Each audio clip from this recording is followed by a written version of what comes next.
ការប្រកួតប្រជែងបើទោះជាលទ្ធផលរបស់អ្នកមិនទទួលបានល្អប៉ុន្តែអ្នកបានឈ្នះលើខ្លួនឯង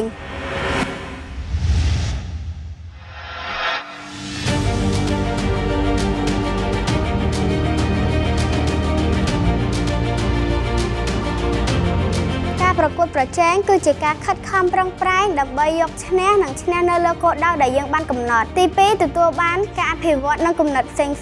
ទី3ទទួលបានបទពិសោធន៍ទោះបីជាបរាជ័យឬក៏ជោគជ័យក៏ដោយក៏យើងមិនត្រូវបន្ទោសខ្លួនឯងឬក៏ខឹងនឹងខ្លួនឯងនោះទេបើសិនជាយើងជោគជ័យយើងនឹងអាចទទួលបានអាហារូបករណ៍ការកោតសរសើរពីអ្នកនៅជុំវិញខ្លួនគេឈ្មោះល្បីល្បាញមោទនភាពសាលាគ្រួសារនិងខ្លួនឯងផ្ទាល់ទី4ទោះបីជាបរាជ័យក៏ដោយយើងក៏មិនគួរបន្ទោសខ្លួនឯងឡើយព្រោះយើងមានឱកាសក្នុងការមើលលំនាំគំរូអ្នកឈ្នះឬក៏សិស្សច្បងទី5មានភាពក្លាហាននិងអាចជំនះភាពភ័យខ្លាចទី6ភ្ជាប់ទំនាក់ទំនងនិងបង្កើនមិត្តភាពជាមួយនឹងអ្នកដែលប្រកួតជាមួយយើងទី7មានភាពច្នៃប្រឌិតខ្ពស់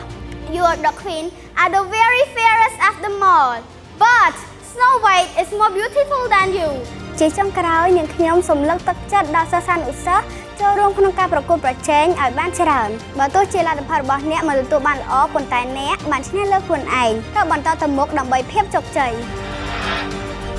សាលារៀនអន្តរជាតិ American AIS គុណភាពវិន័យនិងសេវាកម្ម